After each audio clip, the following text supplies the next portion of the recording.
Hello students, in the last class I was discussing about the classes of kingdom Mycota.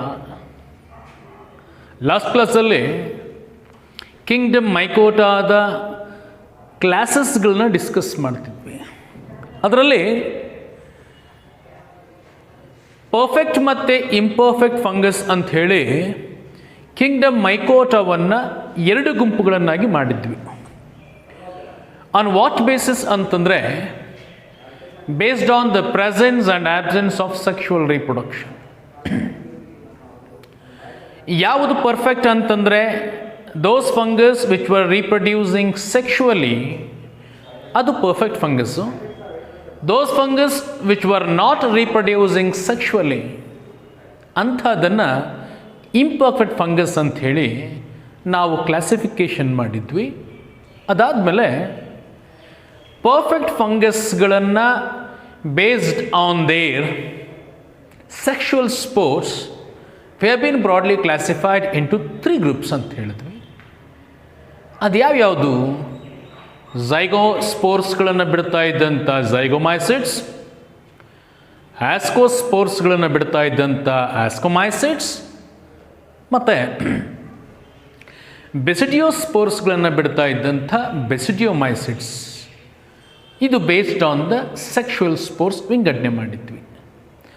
ಇನ್ನು sexual ರೀಪ್ರೊಡಕ್ಷನ್ನೇ ಇಲ್ಲದೆ ಇರುವಂಥದ್ದು ಇಂಪರ್ಫೆಕ್ಟು, ಅದನ್ನು ಡಿಟ್ಯಾರೊಮೈಸಿಡ್ಸ್ ಅಂತ ಕರೆದಾಯಿತು. ನಾನು ಇಲ್ಲಿವರೆಗೆ ಪರ್ಫೆಕ್ಟ್ ಫಂಗಸ್ಗಳಲ್ಲಿ ಎರಡನ್ನು ಡಿಸ್ಕಸ್ ಮಾಡಿ ಆಗಿದೆ ನಾನು. ಅದ್ಯಾವುದು? ಒಂದು zygomycetes which were also called as phycomycetes, which were also called as algal fungi or aquatic fungi. ಇದರ ಬಗ್ಗೆ ಜನರಲ್ ಕ್ಯಾರೆಕ್ಟರಿಸ್ಟಿಕ್ಸ್ಗಳು, ಮೆಥಡ್ ಆಫ್ ರೀಪ್ರೊಡಕ್ಷನ್ ಎಲ್ಲವನ್ನು ತಿಳಿಸಾಯಿತು. ಅದಾದ ಮೇಲೆ ಆಸ್ಕೋಮೈಸಿಡ್ಸ್, ಈ ಆಸ್ಕೋಮೈಸಿಡ್ಸ್ಗಳ ಜನರಲ್ ಕ್ಯಾರೆಕ್ಟರಿಸ್ಟಿಕ್ಸು, ಎಕ್ಸಾಂಪಲ್ಸು ಎಲ್ಲವನ್ನು ತಿಳ್ಕೊಂಡಾಯಿತು. ಈಗ ಈ ಕ್ಲಾಸಲ್ಲಿ ಅದೇ ಪರ್ಫೆಕ್ಟ್ ಫಂಗಸ್ಸಿನ ಲಾಸ್ಟ್ ಗ್ರೂಪ್, ದಟ್ ಈಸ್ ಬೆಸಿಡಿಯೋಮೈಸಿಡ್ಸ್ಗಳನ್ನು ತಿಳ್ಕೊಳ್ಳೋಣ. Basidiomycetes are those group of perfect fungus which were producing basidiospores which were a sexual spores. ಯಾವುದನ್ನು ಬೆಸಿಡಿಯೋಮೈಸಿಡ್ಸ್ ಅಂತ ಕರಿತಿದ್ದೇವೆ ಅಂತಂದರೆ, ಯಾವೊಂದು ಫಂಗಸ್ಸಿನ ಗುಂಪು ತಮ್ಮ ಸೆಕ್ಷುವಲ್ ಸ್ಪೋರ್ಸ್ಗಳನ್ನು ಬೆಸಿಡಿಯೋಸ್ಪೋರ್ಸ್ಗಳನ್ನಾಗಿ ಪ್ರೊಡ್ಯೂಸ್ ಮಾಡ್ತಾ ಇದ್ವೋ ಅವುಗಳನ್ನು ನಾವು ಬೆಸಿಡಿಯೋಮೈಸಿಡ್ಸ್ ಅಂತ ಕರಿತಿದ್ದಾವೆ. These basidiomycetes are commonly called as gill fungi. ಯಾಕೆ ಅಂತಂದರೆ ಇದರ ಫ್ರೂಟಿಂಗ್ ಬಾಡಿಯನ್ನು ನಾವು ಅಬ್ಸರ್ವ್ ಮಾಡಿದಾಗ ಮೀನುಗಳಲ್ಲಿ ಬರುವಂತಹ ಗಿಲ್ಸ್ ಯಾವ ರೀತಿಯಾಗಿ ಅರೇಂಜ್ ಆಗಿರ್ತವೋ ಅದೇ ರೀತಿಯಾಗಿ ಫ್ರೂಟಿಂಗ್ ಬಾಡಿಯಲ್ಲಿ ಬೆಸಿಡಿಯಮ್ ಅನ್ನುವಂಥದ್ದು ಅರೇಂಜ್ ಆಗಿದ್ದರಿಂದ ಇವುಗಳನ್ನು ಗಿಲ್ ಫಂಗಸ್ ಅಂತಲೂ ಕರಿತೇವೆ. They are also called as bracket fungi. They are also called as puff balls. Bracket fungi ಯಾಕೆಂದರೆ ಫ್ರೂಟಿಂಗ್ ಬಾಡಿ ಈ ರೀತಿಯಾದಂಥ ಒಂದು ಕಾನ್ಕೇವ್ ಸರ್ಫೇಸ್ ಇದ್ದಿದ್ದರಿಂದ, ಮತ್ತು ಪಫ್ ಬಾಲ್ಸ್ ಯಾಕೆ ಅಂತಂದರೆ ಆ ಫ್ರೂಟಿಂಗ್ ಬಾಡಿ ಕೆಲವೊಂದು ಗ್ರೂಪ್ನಲ್ಲಿ ಒಂದು ಹ್ಯಾಲೋ ಬಾಲ್ ಲೈಕ್ ಸ್ಟ್ರಕ್ಚರ್ಸ್ ಇದ್ದಿದ್ದರಿಂದ ಅವುಗಳನ್ನು ಬ್ರಾಕೆಟ್ ಫಂಜಾಯ್ ಮತ್ತು ಪಫ್ ಬಾಲ್ಸ್ ಅಂತಲೂ ನಾವು ಕರೀತೇವೆ. They are commonly known as agaricus forms. ಅಂದರೆ ಈ ಬೆಸಿಡಿಯೋಮೈಸಿಡ್ಸ್ಗಳನ್ನು ನಾವು ಕಾಮನ್ ಆಗಿ ಅಗಾರಿಕಸ್ ಫಾರ್ಮ್ಸ್, ಅಗಾರಿಕಸ್ ಅಂತಂದರೆ ಅಣಬೆಗಳು, ಕನ್ನಡದಲ್ಲಿ ಅಣಬೆಗಳು ಅಂತ ಕರೀತೇವೆ, ಮಶ್ರೂಮ್ ಅಂತ ಕರಿತೀವಲ್ಲ ಅದೇ. ಮೆಜಾರಿಟಿ ಈ ಒಂದು ಬೆಸಿಡಿಯೋಮೈಸಿಡ್ಸಲ್ಲಿ ಅಗಾರಿಕಸ್ಗಳು ಬರ್ತವೆ. ಆದ್ದರಿಂದ ಅಂದರೆ ಮಶ್ರೂಮ್ಗಳು ಬರ್ತವೆ. ಆದ್ದರಿಂದ commonly called as agaricus forms. ಈ ಬೆಸಿಡಿಯೋಮೈಸಿಡ್ಸ್ಗಳು ಕಾಮನ್ ಆಗಿ ಎಲ್ಲಿ ಬೆಳೀತವೆ? ನಿಮಗೆ ಈ ಹಳ್ಳಿ ಕಡೆ ಇರೋವಂಥವ್ರಿಗೆ ಗೊತ್ತಿರ್ತದೆ ಅಣಬೆಗಳು ಎಲ್ಲಿ ಬೆಳೀತವೆ ಅಂತಂದರೆ ಈ ಒಂದು ತರಗೆಲೆಗಳು ಅಂದರೆ ಈ ಡ್ರೈಡ್ ಲೀವ್ಸ್ಗಳು ಟ್ವಿಕ್ಸ್ಗಳೆಲ್ಲ ಬಂದು ಡಿಕಂಪೋಸ್ ಆಗ್ತಾ ಇರುವಂತಹ ಜಾಗದಲ್ಲಿ, ಮಾಯ್ಶ್ಚರ್ ಇದ್ದಂಥ ಜಾಗದಲ್ಲಿ ಈ ಮಶ್ರೂಮ್ಸ್ಗಳನ್ನು ನೋಡ್ತೇವೆ. ಈ ಮಶ್ರೂಮನ್ನು ಬೆಳೆಯೋದು ಹೇಗೆ ಅಂತಂದರೆ ನಿಮಗೆಲ್ಲ ನೋಡಿರ್ತೀರ ಏನೋ, ಈ ಪ್ಯಾಡಿಸ್ಟ್ರಾ ಅಂದರೆ ಒಣಗಿದ ಹುಲ್ಲಿದೆಯಲ್ಲ, ನೆಲ್ಹುಲ್ಲು ಅಂತ ಕರಿತೀವಿ. ಆ ನೆಲ್ಹುಲ್ಲನ್ನು ಒಂದು ಕಡೆ ಚೀಲದಲ್ಲಿ ಹಾಕಿ ತುಂಬಿ ಮೇಲ್ಗಡೆ ಎಲ್ಲ ಆ ಸ್ಪಾನನ್ನು ಅಂದರೆ ಅಗ್ಯಾರಿಕಸ್ ಸೀಡ್ಸ್ಗಳನ್ನು ಹಾಕಿ ಟ್ಯಾಗ್ ಮಾಡಿ ಒಂದು ಕಡೆ ಇಡ್ತು ಅಂತಂದರೆ ಮೈಸೀಲಿಯಾ ಬೆಳೆದು ಅದಾದಮೇಲೆ ಮಶ್ರೂಮ್ಗಳು ಬೆಳೆದಿರ್ತವೆ. ಸೊ ಯಾಕೆ ಅಲ್ಲಿ ಬೆಳೀತಾ ಇದೆ ಅಂತಂದರೆ ಅದಕ್ಕೆ ಬೇಕಾಗಿರುವಂಥ ನ್ಯೂಟ್ರಿಷನ್ ಏನು ಪ್ಯಾಡಿಸ್ಟ್ರಾ ನೆಲ್ಲು ಏನು ಕೊಳಿತಾ ಇದೆಯೋ ನೀರು ಹಾಕಿದಾಗ ಅವುಗಳಿಂದ ಪಡ್ಕೊಂಡು ಬೆಳೆದಿರ್ತವೆ. ಸೊ ಆದ್ದರಿಂದ ಈ ಬೆಸಿಡಿಯೋಮೈಸಿಡ್ಸ್ಗಳನ್ನು ನಾವು ಪ್ರಮುಖವಾಗಿ ಎಲ್ಲಿ ನೋಡ್ತೇವೆ ಅಂತಂದರೆ ಆನ್ ಸಾಯಿಲ್, ಮಣ್ಣಿನಲ್ಲಿ ಕೊಳಿತಾ ಇರುವಂಥ ಪದಾರ್ಥ, ಲಿಟರ್ ಮೆಟೀರಿಯಲ್ ಇರುವಂಥ ಆ ಒಂದು ಮಣ್ಣಿನಲ್ಲಿ, ವುಡನ್ ಲಾಕ್ಸ್ಗಳ ಮೇಲೆ, ಗೊತ್ತಿದೆ ನಮಗೆ ಮರದ ಮೇಲೆಲ್ಲ ಬೆಳೆದಿರುವಂಥದ್ದನ್ನು, tree stumps, branches of the ಟ್ರೀಸ್ಗಳಲ್ಲಿ ನಾವು ನೋಡ್ತಾ ಹೋಗ್ತೇವೆ ಬಾರ್ಕಿಗೆ ಅಂಟ್ಕೊಂಡಂಗೆ. And also as parasites. Majority are decomposers, right? Very few are parasites which causes the diseases like the rust and smut diseaseಗಳನ್ನು ಕಾಸ್ ಮಾಡ್ತದೆ. ಪ್ರಮುಖವಾಗಿ ಪ್ಲ್ಯಾಂಟ್ಸ್ಗಳಲ್ಲಿ ಈ ಡಿಸೀಸ್ ಕಾಸ್ ಮಾಡುವಂಥದ್ದೇನಿದೆಯೋ ಅವುಗಳನ್ನು ನಾವು ಬೆಸಿಡಿಯೋಮೈಸಿಡ್ಸಲ್ಲಿ ನೋಡ್ತಾ ಬರ್ತೇವೆ. The plant body of the fungus ನಿಮ್ಮೆಲ್ಲರಿಗೂ ಗೊತ್ತಿದೆ. The plant body of the fungus is mycelium. The mycelium contains hyphae. Those hyphae are highly branched and septate. So, mycelium ಏನಿದೆಯೋ ಆ ಮೈಸೀಲಿಯಮ್ಮು ಹೈಲಿ ಬ್ರಾಂಚ್ಡ್ ಆಗಿದ್ದಾವೆ ಮತ್ತು ಸೆಪ್ಟಾಗಳನ್ನು ಹೊಂದಿರುವಂಥದ್ದಾಗಿದ್ದಾವೆ. They are highly branched, septate ಹೈಫೇಸ್ಗಳನ್ನು ನಾವು ನೋಡ್ತಾ ಹೋಗ್ತೇವೆ. Mycelia contains hyphae which are septate and highly branched. ಪ್ರಮುಖವಾದಂಥ ಒಂದು ವಿಚಾರ, the basidiomycetes reproduce only by sexual method. ನೆನ್ಪಿಟ್ಕೋಬೇಕಾಗಿರುವಂಥ ವಿಚಾರ, ಬೆಸಿಡಿಯೋಮೈಸ್ಗಳು they reproduce only by sexual method. Asexually they reproduce only by fragmentation, right? The basidiomycetes reproduce asexually only by fragmentation. ಅಂದರೆ ಈ ಮೈಸೀಲಿಯಮ್ಮಿನಲ್ಲಿದ್ದಂಥ ಐಫೆಗಳೇನಾದರೂ accidentally ಕಟ್ಟಾಗಿ ಚಿಕ್ಕ ಚಿಕ್ಕ ತುಣುಕುಗಳಾಯಿತು ಅಂತಂದರೆ ಆ ತುಣುಕುಗಳನ್ನು, ಪೀಸಸ್ಗಳನ್ನು ಫ್ರ್ಯಾಗ್ಮೆಂಟ್ಸ್ ಅಂತ ಕರಿತೇವೆ. ಆ ಫ್ರ್ಯಾಗ್ಮೆಂಟ್ಸ್ಗಳಿಗೆ ಒಂದು ಕೆಪಾಸಿಟಿ ಇದೆ. ಅದು ಯಾವುದು ಅಂತಂದರೆ ಇನ್ನೊಂದು ಮೈಸೀಲಿಯಾಗಳನ್ನ ಕೊಡುವಂತಹ ಸಾಮರ್ಥ್ಯ ಅದಕ್ಕಿದೆ, ಕೆಪಾಸಿಟಿ ಇದೆ. ಸೊ ಅದರಿಂದ ಏಸೆಕ್ಷುವಲ್ ಆಗಿ ಕೇವಲ ಫ್ರ್ಯಾಗ್ಮೆಂಟೇಷನಿಂದ ಮಾತ್ರ ರೀಪ್ರೊಡ್ಯೂಸ್ ಮಾಡ್ತವೆ. ಏಸೆಕ್ಷುವಲ್ ಸ್ಪೋರ್ಸ್ ನೋಡಿ, asexual reproduction also takes place by producing the spores in other funguses. ನಿಮ್ಗಾಗಲೇ ಹೇಳಿದ್ದಾನೆ, ಅದನ್ನು ನಾವು ಏಸೆಕ್ಷುವಲ್ ಸ್ಪೋರ್ಸ್ ಅಂತ ಕರಿತೇವೆ. ಯಾವುದನ್ನು ಏಸೆಕ್ಷುವಲ್ ಸ್ಪೋರ್ಸ್ ಅನ್ನೋದನ್ನು ಕನ್ಫರ್ಮ್ ಮಾಡಿದ್ದೇವೆ ನಾವು. ಯಾವುದು ಏಸೆಕ್ಷುವಲ್ ಸ್ಪೋರ್ಸ್ ಅಂದರೆ those spores which are born by undergoing mitotic cell division. ಅದನ್ನು ನಾವು ಮೈಟೋಸ್ಪೋರ್ಸ್ ಅಂತಲೂ ಕರಿತೇವೆ, ಏಸೆಕ್ಷುವಲ್ ಸ್ಪೋರ್ಸ್ ಅಂತಲೂ ಕರಿತೇವೆ. ಅದು ಯಾವ್ಯಾವುದು ಅಂತಂದರೆ ಝೂಸ್ಪೋರ್, ಎಪ್ರೆನೋಸ್ಪೋರ್, ಕುನಿಡಿಯಾ ಅಂತ ಮಾತಾಡಿದ್ದೇವಲ್ಲ, ಇವುಗಳನ್ನು ಏಸೆಕ್ಷುವಲ್ ಸ್ಪೋರ್ಸ್ ಅಂತ ಅಥವಾ ಮೈಟೋಸ್ಪೋರ್ಸ್ ಅಂತ ಏನು ಕರೆದಿದ್ದೇವೋ ಆ ತರಹದ ಯಾವುದೇ ಒಂದು ಏಸೆಕ್ಷುವಲ್ ಸ್ಪೋರ್ಸ್ಗಳು ನಮ್ಮ ಬೆಸಿಡಿಯೋಮೈಸಿಡ್ಸಲ್ಲಿ ಬಿಡೋದಿಲ್ಲ. That means the asexual reproduction by producing the spores are completely absent. ಕೆಲವೊಂದು ಬಾರಿ asexual reproduction is completely absent ಅಂತ ಅಂದುಬಿಡ್ತೀರಿ. ನೋ, ಹಾಗೆ ಹೇಳ್ಕೊಡ್ದು. Asexual reproduction is there. Asexually they reproduce only by fragmentation, not by producing asexual spores.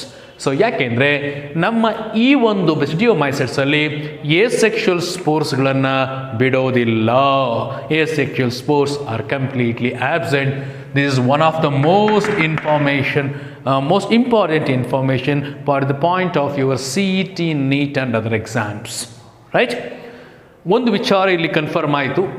ಅದ್ಯಾವುದು ಅಂತಂದರೆ, ನಮ್ಮ ಬೆಸಿಡಿಯೋಮೈಸಿಟ್ಸ್ಗಳು they reproduce only asexually by fragmentation, but there is no any asexual spores ಅನ್ನೋದು confirm ಆಯಿತು. ಹಾಗಾದರೆ sexual reproduction ಹೇಗಾಗತ್ತೆ?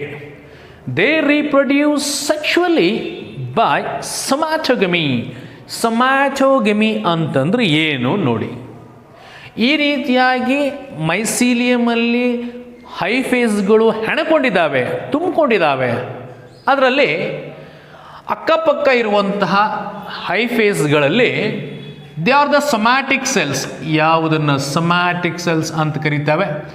Vegetative cell ಅನ್ನು somatic cell ಅಂತ ಕರೀತಾವೆ.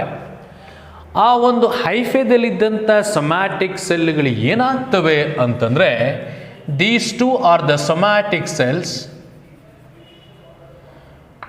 Wear these two somatic cell has been fused. ಅಂದರೆ ಯಾವುದು ಮಾತ್ರ? ನಿಮಗೆ ಸೆಕ್ಷುವಲ್ ರೀಪ್ರೊಡಕ್ಷನ್ ಇನ್ ಫಂಗಸನ್ನು ಮಾತಾಡಬೇಕಾದ್ರೂ ನಾನು ಹೇಳಿದ್ದೇನೆ, ಮೊದಲು ಪ್ಲಾಸ್ಮೋಗೆಮಿ ಆಗುತ್ತೆ, ಅದಾದ ಮೇಲೆ ಕ್ಯಾರಿಯೋಗೆಮಿ ಆಗುತ್ತೆ, ಅದಾದಮೇಲೆ ಮಿಯೋಸಿಸ್ ಆಗುತ್ತೆ. ಕೆಲವು ಫಂಗಸ್ಗಳಲ್ಲಿ ಪ್ಲಾಸ್ಮೋಗೆಮಿ ಆದ ಮೇಲೆ ಸಡನ್ನಾಗಿ ಕ್ಯಾರಿಯೋಗೆಮಿ ಆಗೋದಿಲ್ಲ. ಆವಾಗ ಸೈಟೋಪ್ಲಾಸ್ಮಿಕ್ ಫ್ಯೂಷನ್ ನಡೆದು ನ್ಯೂಕ್ಲಿಯರ್ ಫ್ಯೂಷನ್ ನಡೆದಿರೋದಿಲ್ಲ. ಆವಾಗ ಆ ಸೆಲ್ಲಲ್ಲಿ ಎರಡು ನ್ಯೂಕ್ಲಿಯಸ್ಸನ್ನು ನಾವು ನೋಡ್ತೇವೆ. That condition is called as dikaryotic condition or dikaryotic phase. ಅದೇ ಇಲ್ಲಿ ನಾನು ಹೇಳಿಕೊಟ್ಟಿರೋದು. ಎರಡೂ ಸ್ಟ್ರೈನ್ಗಳು, ಒಂದು ಪ್ಲಸ್ ಸ್ಟ್ರೈನ್ ಇನ್ನೊಂದು ಮೈನಸ್ ಸ್ಟ್ರೈನ್ ಅಂತ ಕರೆಯೋಣ. ಅವು ಎರಡರಲ್ಲಿ ಎರಡು ಸೆಲ್ಲುಗಳು ಅಟ್ರಾಕ್ಟ್ ಆಗಿದ್ದಾವೆ, ಪ್ಲಾಸ್ಮೋಗೆಮಿ ಆಗಿದೆ. ಅಲ್ಲಿಗೆ ಪ್ಲಾಸ್ಮೋಗೆಮಿ ಆದ ಮೇಲೆ ಏನಾಗಿದೆ ಅಂತಂದರೆ ಸೈಟೋಪ್ಲಾಸ್ಮಿಕ್ ಫ್ಯೂಷನ್ ನಡೆದಿದೆ, ಬಟ್ ನ್ಯೂಕ್ಲಿಯರ್ ಫ್ಯೂಷನ್ ನಡೆದಿಲ್ಲ. ಆದ್ದರಿಂದ ಆ ಒಂದು ಪ್ಲಾಸ್ಮೋಗೆಮಿ ಆದಂತಹ ಸೆಲ್ನಲ್ಲಿ ನಾವು ಎರಡು ನ್ಯೂಕ್ಲಿಯಸನ್ನು ನೋಡ್ತಿದ್ದೇವೆ.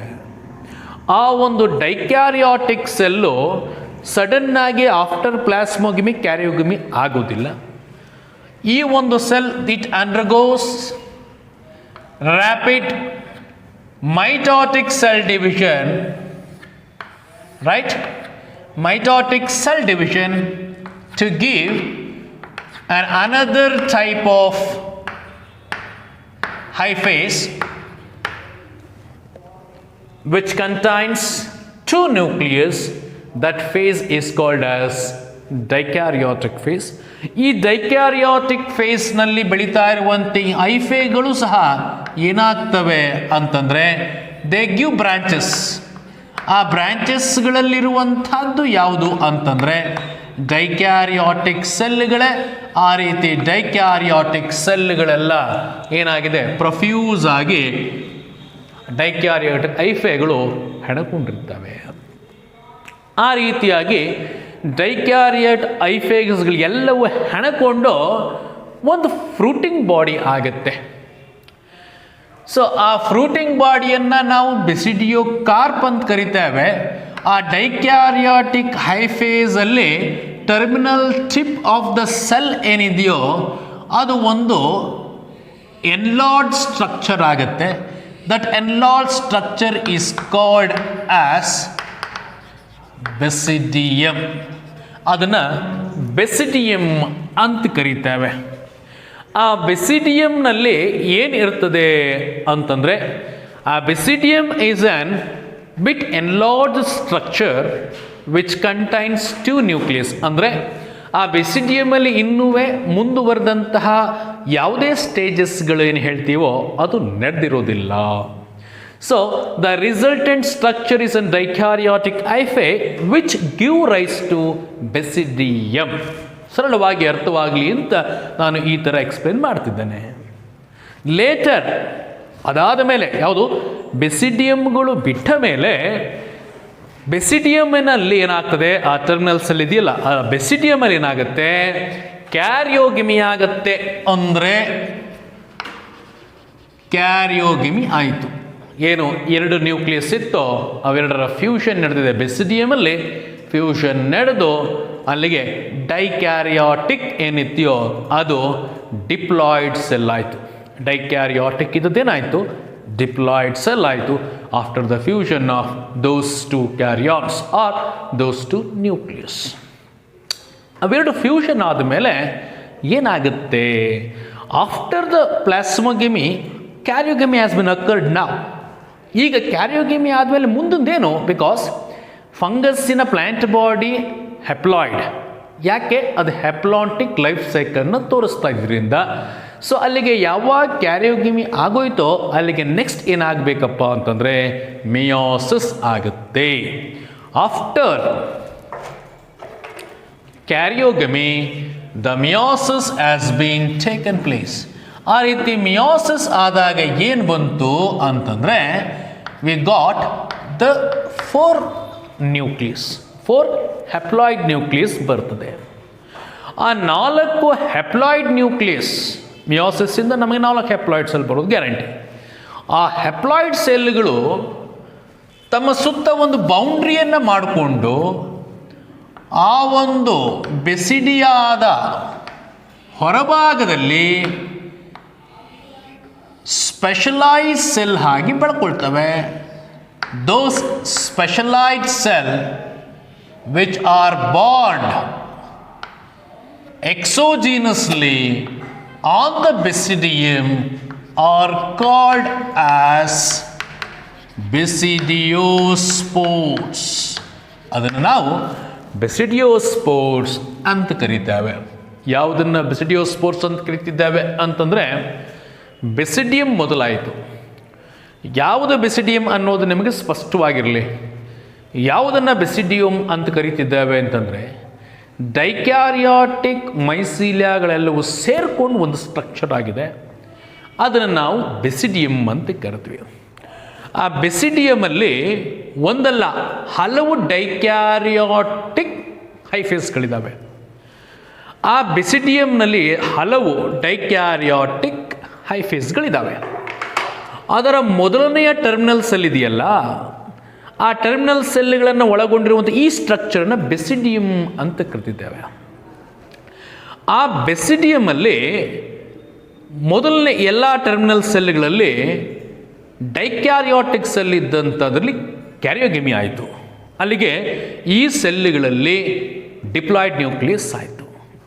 That means the karyogamy has been completed.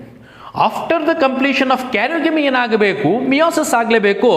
ಈ ಸೆಲ್ಗಳಲ್ಲಿ ಮಿಯೋಸಿಸ್ ಆಗಿ 4 ನ್ಯೂಕ್ಲಿಯಸ್ಗಳು ಬರ್ತವೆ. ಆ 4 ನ್ಯೂಕ್ಲಿಯಸ್ಗಳು ಬೆಸಿಡಿಯಮಿಂದ ಹೊರಗೆ ಚಾಚಿಕೊಂಡು ಎಕ್ಸೋಜಿನಸ್ಲಿ ಬಾಂಡ್ ಆಗಿ ಯಾವುದು ಹುಟ್ಟುತ್ತವೆ ಅಂತಂದರೆ ಬೆಸಿಡಿಯೋಸ್ಪೋರ್ಸ್ಗಳು ಹುಟ್ಟುತ್ತವೆ. ಈ ರೀತಿಯಾಗಿ ಹಲವು ಈ ಬೆಸಿಡಿಯಂ ಅಂದವಲ್ಲ ಅದರಲ್ಲಿದ್ದಂಥ ಹಲವು ಸೆಲ್ಗಳಲ್ಲೂ 4 ಬೆಸಿಡಿಯೋಸ್ಪೋರ್ಸ್ ಬಂದ್ಬಿಡ್ತು. ಅಲ್ಲಿಗೆ ಹೇಗೆ ಕಾಣಿಸುತ್ತೆ ಅವುಗಳು ಅಂದರೆ ಕುಚ್ ಥರ ಕಾಣಿಸ್ತವೆ. ಹೀಗೆ ಬೆಸಿಡಿಯಂ ಮೇಲ್ಭಾಗದಲ್ಲಿ ಒಂದೊಂದು ಬೆಸಿಡಿಯಮಲ್ಲಿ 4 ಬೆಸಿಡಿಯೋಸ್ಪೋರ್ಸ್ಗಳು ಲೈನಾಗಿ ಕಾಣಿಸ್ತಾ ಹೋಗ್ತವೆ. ಸೊ ಇವುಗಳ ಅಗ್ರಿಗೇಷನ್ನು ಒಂದು ಫ್ರೂಟಿಂಗ್ ಬಾಡಿಯನ್ನು ಕೊಡ್ತದೆ. ಆ ಫ್ರೂಟಿಂಗ್ ಬಾಡಿ ಹೇಗಿರ್ತದೆ ಅಂತಂದರೆ ಎಲ್ಲವೂ ಆ ಬೆಸಿಡಿಯಂಗಳೆಲ್ಲ ಅರೇಂಜ್ ಆಗಿ ಒಂದು ಫ್ರೂಟಿಂಗ್ ಬಾಡಿ ಛತ್ರಿಯ ಆಕಾರಕ್ಕೆ ಬಂದುಬಿಟ್ಟಿರ್ತದೆ. ಆ ಒಂದು ಫ್ರೂಟಿಂಗ್ ಬಾಡಿಯನ್ನು ಬೆಸಿಡಿಯೋಕಾರ್ಪ್ ಅಂತ ಕರೀತೇವೆ. The basidiocarp contains basidium, the basidium contains basidiospores. When these besidiospores has been matured, they have been liberated from the basidium, and when it reach the suitable substratum, they start germinating to give rise to new mycelia. ಅವುಗಳು separate ಆಗ್ತವೆ. Separate ಆಗಿ ಸ್ವತಂತ್ರವಾಗಿ ತಮಗಿಷ್ಟ ಬಂದಂತಹ ಜಾಗ, ಒಳ್ಳೆ favourable environmental condition ಅದಕ್ಕೆ ಸಿಕ್ತು ಅಂತಂದರೆ ಜರ್ಮಿನೇಟ್ ಆಗುತ್ತೆ, ಮತ್ತೊಂದು ಐಫೇನ ಕೊಡ್ತಾ ಬರ್ತದೆ. ಮೆಜಾರಿಟಿ ಈಗಾಗಲೇ ಡಿಕಂಪೋಸರ್ಸ್ ಅನ್ನೋ ವಿಚಾರ ನಿಮಗೆ ಚೆನ್ನಾಗಿ ಗೊತ್ತಿದೆ. ಸೊ ನೋಡಿ, the basidia are arranged in the fruiting body called basidiocarp. ಈ ಬೆಸಿಡಿಯೋಮೈಸಿಟ್ಸ್ ಅಲ್ಲಿ ಪ್ರಮುಖವಾದಂಥ ಎಕ್ಸಾಂಪಲ್ ಯಾವುದು ಅಂತಂದರೆ ನಿಮಗೆಲ್ಲ ಗೊತ್ತಿರುವಂಥದ್ದು Agaricus or mushroom, Ustilago Candida, Puccinia graminis, there all ಇದಂತೂ ಅಸ್ಟಲಿಗೋ ಕ್ಯಾಂಡಿಡಾ, ಪಕ್ಸಿನಿಯಾ ಗ್ರಾಮನಿಸ್ ಇವೆರಡು ಏನಪ್ಪ ಅಂದರೆ parasitic. Agaricus decomposer, saprophyte. So this are all the examples for the basidiomycetes, right? ಅಲ್ಲಿಗೆ ಬೆಸಿಡಿಯೋಮೈಸಿಟ್ಸ್ಗಳ ಜನರಲ್ ಕ್ಯಾರೆಕ್ಟರಿಸ್ಟಿಕ್ಸ್ ನಿಮಗೆ ಕ್ಲಿಯರ್ ಆಯಿತು. Next is an imperfect fungi. ಯಾವುದನ್ನು imperfect fungi ಅಂತ ಕರೀತೇವೆ ಅಂತಂದರೆ ಈಗಾಗಲೇ ಈ ವಿಚಾರ ಗೊತ್ತು ನಿಮಗೆ. ಯಾವುದನ್ನು ಇಂಪರ್ಫೆಕ್ಟ್ ಫಂಜೈ ಅಂತ ಕರೀತೇವೆ ಅಂತಂದರೆ ಯಾವುದರಲ್ಲಿ ಸೆಕ್ಷುವಲ್ ರೀಪ್ರೊಡಕ್ಷನ್ ಇಲ್ವೋ ಅದನ್ನು ನಾವು ಇಂಪರ್ಫೆಕ್ಟ್ ಫಂಗೈ ಅಂತ ಕರೀತೇವೆ. ಆ ಇಂಪರ್ಫೆಕ್ಟ್ ಫಂಗೈಗಳ ವಿಚಾರವನ್ನು ಈಗ ನಾವು ತಿಳ್ಕೊಳ್ಳೋಣ. ಇಂಪರ್ಫೆಕ್ಟ್ ಫಂಗೈ ಸೆಕ್ಷುವಲ್ ರೀಪ್ರೊಡಕ್ಷನ್ ಇಲ್ಲವೇ ಇಲ್ಲ. They reproduce only by asexual method. ಆ ಎಸೆಕ್ಷುವಲ್ ಮೆಥಡ್ ಯಾವ್ಯಾವುದು ಅಂತ ನಾನು ಡೀಟೇಲ್ ಆಗಿ ಡಿಸ್ಕಸ್ ಮುಂದೆ ಮಾಡ್ತಾರೆ. ಈ ಡಿಟ್ಯಾರೋಮೈಸಿಟ್ಸ್ ಅಂದರೆ ಇಂಪರ್ಫೆಕ್ಟ್ ಫಂಗಸ್ನಲ್ಲಿ ಒಂದೇ ಗುಂಪು ಮಾಡಿದ್ದಾವೆ. ಯಾವುದೆಲ್ಲ ಫಂಗಸ್ಗಳು ಸೆಕ್ಷುವಲ್ ಆಗಿ ರೀಪ್ರೊಡ್ಯೂಸ್ ಮಾಡೋದಿಲ್ವೋ ಅದೆಲ್ಲವನ್ನು ನಾವು ಡಿಟ್ಯಾರೋಮೈಸಿಟ್ಸ್ನ ಒಳಗೆ ಸೇರಿಸ್ಕೊಂಡು ಅಧ್ಯಯನ ಮಾಡ್ತಿದ್ದೇವೆ. ಸೊ ಡಿಟ್ಯಾರೋಮೈಸಿಟ್ಸು ಎಸೆಕ್ಷುವಲ್ ರೀಪ್ರೊಡಕ್ಷನ್ ಇಂದ ಮಾತ್ರ ರೀಪ್ರೊಡ್ಯೂಸ್ ಮಾಡುವಂಥದ್ದು ಅನ್ನೋದು ಕನ್ಫರ್ಮ್ ಆಯಿತು. ಸೊ ಇದು ಯಾವ ರೀತಿಯಾಗಿ ಬೆಳೀತವೆ ಅಂತಂದರೆ ಎಲ್ಲ ಫಂಗಸ್ಗಳು ಹೇಗೆ ಬೆಳೀತವೋ ಹಾಗೇನೆ. The plant body of the fungus is mycelium, hyphae ಇದ್ದಾವೆ, ಹೈಫೆ ಸೆಪ್ಟೇಟ್ ಹೈಫೆಗಳನ್ನು ಹೊಂದಿದ್ದಾವೆ. ಇದೆಲ್ಲವೂ ಕಾಮನ್ ವಿಚಾರ ನಿಮಗೆ ಗೊತ್ತಿರುವಂಥದ್ದು. Mycelium is septate and branched. ಈ ಒಂದು ಡಿಟ್ಯಾರೋಮೈಸಿಟ್ಸ್ ಪ್ರಮುಖವಾಗಿ majority of them are some are saprophytes, some are parasites. ಕೆಲವು ಸ್ಯಾಪ್ರೋಫೈಟ್ಸ್ಗಳಾಗಿದ್ದಾವೆ, ಕೆಲವು ಪ್ಯಾರಾಸೈಟ್ಸ್ಗಳಾಗಿದ್ದಾವೆ. Majority are decomposers, right? ನಮ್ಮ ಡಿಟ್ಯಾರೋಮೈಸಿಟ್ಸ್ ಪ್ರಮುಖವಾದಂಥ ವಿಚಾರ. ನಮ್ಮ ಡಿಟ್ಯಾರೋಮೈಸಿಟ್ಸ್ಗಳಲ್ಲಿ ಕೆಲವು ಪ್ಯಾರಾಸೈಟ್ಸ್ಗಳಾಗಿದ್ದಾವೆ, ಕೆಲವು ಸ್ಯಾಪ್ರೋಫೈಟ್ಸ್ಗಳಾಗಿದ್ದಾವೆ. ಆದರೆ majority of them R decomposers which decompose the litre. ಯಾವುದನ್ನು ಲಿಟರ್ ಅಂತ ಕರಿತೇವೆ ಅಂತಂದರೆ ಒಟ್ಟು ರೀತಿಯಾಗಿ ಬರುತ್ತಲ್ಲ ಗೊತ್ತಾ? ಭತ್ತದ ಒಟ್ಟನ್ನು ಲಿಟರ್ ಅಂತ ಕರಿತೇವೆ, ಮರದ ಹೊಟ್ಟನ್ನು ಲಿಟರ್ ಅಂತ ಕರಿತೇವೆ. ಸಂಪೂರ್ಣವಾಗಿ ಮುದುರೋಗಿರುವಂಥ ಎಲೆಗಳು, ಪೀಸ್ ಆಗಿರುವಂತಹ ಅಗ್ರಿಕಲ್ಚರಲ್ ಪ್ರಾಡಕ್ಟ್ಸ್ ಏನಿದೆಯೋ ದೇ ಆರ್ ಕಾಲ್ಡ್ ಲಿಟರ್. ಆ ಲಿಟರನ್ನು ಡಿಕಂಪೋಸ್ ಮಾಡ್ತದೆ and also helps in mineral cycling. ಅತ್ಯಂತ ಪ್ರಮುಖವಾದಂಥ ಕೆಲಸ. ನಿಮ್ಗೆ ಕೇಳ್ಬೋದು, ಮಿನರಲ್ ಸೈಕ್ಲಿಂಗ್ಗೆ ಅತ್ಯಂತ ಪ್ರಮುಖವಾಗಿ ಸಪೋರ್ಟ್ ಮಾಡುವಂಥ ಫಂಗಸ್ ಯಾವುದು ಅಂತ ಕೇಳೋದಾದರೆ ನಿಮ್ಮ ಉತ್ತರ ಯಾವುದಾಗಿರಬೇಕು? ಡಿಟ್ಯಾರೋಮೈಸಿಟ್ಸ್. ಈ ಡಿಟ್ಯಾರೋಮೈಸಿಟ್ಸ್ ಕೆಲವು ಸ್ಯಾಪ್ರೋಫೈಟ್ಸ್ ಆಗಿದ್ದಾವೆ, ಕೆಲವು ಪ್ಯಾರಾಸೈಟ್ಸ್ ಆಗಿದ್ದಾವೆ. Majority of them R decomposers of litre and also helps in what? Mineral cycling. ಈಗಾಗಲೇ ಈ ವಿಚಾರದ ಬಗ್ಗೆ ಡಿಸ್ಕಸ್ ಮಾಡಿ ಆಗಿದೆ. ಯಾವುದೋದು ಅಂತಂದರೆ ಅದೇ next point. They reproduce only asexually. Sexual reproduction is absent. ಹಾಗಾದರೆ ಎಸೆಕ್ಷುವಲ್ ಆಗಿ ಹ್ಯಾಂಗೆ ರೀಪ್ರೊಡ್ಯೂಸ್ ಮಾಡ್ತದೆ ಅಂತಂದರೆ ಇದು ಮಲ್ಟಿ ಸೆಲ್ಯುಲರ್ ಕಂಪ್ಲೀಟ್ ಆಗಿ. ಯಾವುದೋ ಈ ಡಿಟ್ಯಾರೋಮೈಸಿಟ್ಸಲ್ಲಿ ಬರುವಂಥ ಎಲ್ಲವೂ they are the multi cellular organism. ಆದ್ದರಿಂದ ದೇ ರೀಪ್ರೊಡ್ಯೂಸ್ ಎಸೆಕ್ಷುವಲಿ ಬೈ ಫ್ರಾಗ್ಮೆಂಟೇಷನ್. ಅರ್ಥ ಆಯ್ತಾ? ಎಸೆಕ್ಷುವಲಿ ಬೈ ಫಿಷನ್ ಬಡ್ಡಿಂಗ್ ಅಂತ ಹೇಳೋಕ್ಕಾಗೋದಿಲ್ಲ. ಯಾಕೆ ನಾನಿಲ್ಲಿ ಫಿಷನು ಬಡ್ಡಿಂಗ್ ಅಂತ ಹೇಳೋದಿಲ್ಲ ಅಂತಂದರೆ fission and budding is A method of asexual reproduction that takes place only in unicellular organisms. ಆದ್ದರಿಂದ ಅವೆರಡಿಲ್ಲ. ಅವೆರಡು ಆಸ್ಕೋಮೈಸಿಟ್ಸಲ್ಲಿ ನೋಡಿದ್ವಿ. ಅದನ್ನು ಸುಮ್ಮನೆ ಗೊತ್ತಿರಲಿ ಅಂತ ಹೇಳ್ತಿದ್ದೇನೆ, ನಿಮಗೆ ನೆನಪು ಮಾಡ್ತಾ ಇದ್ದೀನಿ ಅಷ್ಟೇ. ಇಲ್ಲಿ ಎಸೆಕ್ಷುವಲ್ ರೀಪ್ರೊಡಕ್ಷನ್ನು ಒಂದು ಬೈ ಫ್ರಾಗ್ಮೆಂಟೇಷನ್. ಯಾಕೆ? Only multi cellular organisms are seen. ಅದರ ಜೊತೆಗೆ In addition to the fragmentation, they reproduce asexually by producing the asexual spores. ಆ asexual spores ಯಾವುದಪ್ಪ ಅಂತಂದರೆ ಎಕ್ಸೋಜಿನಸ್ಲಿ ಬಾಂಡ್ ಸ್ಪೋರ್ಸ್ಗಳಾಗಿದ್ದಾವೆ. That is conidia. Right, exogenously ಬಾಂಡ್ ಆಗಿದ್ದು ಕುನಿಡಿಯಾ ಏನಿದೆಯೋ ಆ ಕುನಿಡಿಯಾಗಳನ್ನು ಬಿಡೋದರ ಮುಖಾಂತರವಾಗಿ ಸೆಕ್ಷುವಲ್ ಆಗಿ ರೀಪ್ರೊಡ್ಯೂಸ್ ಮಾಡ್ತವೆ. ಸೆಕ್ಷುವಲ್ ರೀಪ್ರೊಡಕ್ಷನ್ ಇಲ್ಲವೇ ಇಲ್ಲ. ಎಕ್ಸಾಂಪಲ್ಸ್ಗಳು ಯಾವ್ಯಾವುದು ಅಂತಂದರೆ ಆಲ್ಟರ್ನೇರಿಯಾ, ಆಲ್ಟರ್ನೇಟಾ, ಕೊಲೆಟೋಟ್ರೈಕೋಮ್, ಡಿಮ್ಯಾಶಿಯಮ್, ಟ್ರೈಕೋಡರ್ಮಾರ್ಜಿಯಾನಮ್, ಫೋಮಾ, ಫೋಮಾಪ್ಸಿಸ್, ಈ ರೀತಿಯಾಗಿ ಹಲವಿದ್ದಾವೆ. ಇದರಲ್ಲಿ ಕೆಲವು ಪ್ಯಾರಾಸೈಟ್ಸು ಇದ್ದಾವೆ, ಕೆಲವು ಸ್ಯಾಪ್ರೋಫೈಟ್ಸು ಇದ್ದಾವೆ ಅಂತ ಹೇಳಿದ್ದಾನೆ. ಸೊ ಪ್ರಮುಖವಾಗಿ ಈ ಪ್ಯಾರಾಸೈಟ್ಸ್ಗಳಲ್ಲಿ ಈ ಕೊಲೆಟೋಟ್ರೈಕಮ್, ಡಿಮ್ಯಾಶಿಯಮು, ಫೋಮಾ, ಫೋಮಾಪ್ಸಿಸ್ ಇವುಗಳೆಲ್ಲ ಏನಪ್ಪ ಅಂತಂದರೆ ಸೀಡ್ನಲ್ಲಿ ಅಂದರೆ ಸೀಡ್ ಬಾರ್ನ್ ಡಿಸೀಸಸ್ ಅಂತ ಕರಿತೇವೆ. ಅಂದರೆ ಕಾಳಿನಲ್ಲಿ ಆಗಲೇ ಸ್ಪೋರ್ಸ್ಗಳಿರ್ತವೆ, ಅದನ್ನು ಮೊಳಕೆಗೆ ಹಾಕಿದಾಗ ಮೊಳಕೆ ಬರೋ ಬದಲು ಫಂಗಸ್ಸಿನ ಒಳಗಿದ್ದಂಥ ಈ ಸ್ಪೋರ್ಸ್ಗಳೆಲ್ಲ ಸ್ಪ್ರೌಟ್ ಆಗಿ ಅಲ್ಲಿಗೆ ನಮ್ಮ ಕಾಳು ಮೊಳಕೆ ಬರದೇ ಇದ್ದಂಗೆ ಮಾಡಿ ಹಾಳು ಮಾಡ್ತಾ ಇತ್ತು. ಅಂದರೆ ಬಿತ್ತನೆ ಬೀಜಗಳನ್ನು ಹಾಳು ಮಾಡುವಂಥ ಕೆಲಸ ಈ ಡಿಟಾರೊಮೈಸಿಸ್ಗಳಲ್ಲಿ ಮ್ಯಾಕ್ಸಿಮಮ್ ಮಾಡ್ತಾ ಇದ್ವು. ಸೊ ಅದಕ್ಕೆ ನಾವು ಸೀಡ್ ಟ್ರೀಟ್ಮೆಂಟನ್ನು ಮಾಡಿ ಮೊಳಕೆ ಹಾಕಿದ್ರೆ ಆವಾಗ ಈ ಫಂಗಸ್ ಬೆಳೆಯೋದಿಲ್ಲ. ಇವೆಲ್ಲ ಇದ್ದಾವೆ, ಅದನ್ನು ಸೀಡ್ ಟೆಕ್ನಾಲಜಿಯಲ್ಲಿ ನಾವು ಅಧ್ಯಯನ ಮಾಡಿದ್ದೇವೆ ಅದನ್ನೆಲ್ಲ. So maximum seed borne diseases are mainly due to the deuteromycetes. ಅರ್ಥ ಆಯ್ತಾ?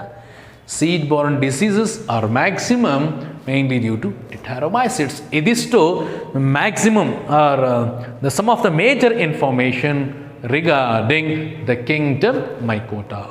ಅಂದರೆ ಇಲ್ಲಿವರೆಗೆ ಈ ಕಿಂಗ್ಡಮ್ ಮೈಕೋಟಾದ ಅಡಿಯಲ್ಲಿ ಏನೆಲ್ಲ ತಿಳಿಸ್ಕೊಟ್ಟಿದ್ದಾರೆ ಅಂತಂದರೆ, ಮೊದಲು ಕಿಂಗ್ಡಮ್ ಮೈಕೋಟಾದ ಜನರಲ್ ಕ್ಯಾರೆಕ್ಟರಿಸ್ಟಿಕ್ಸ್ಗಳನ್ನು ತಿಳಿಸ್ಕೊಟ್ಟಿದ್ದಾನೆ.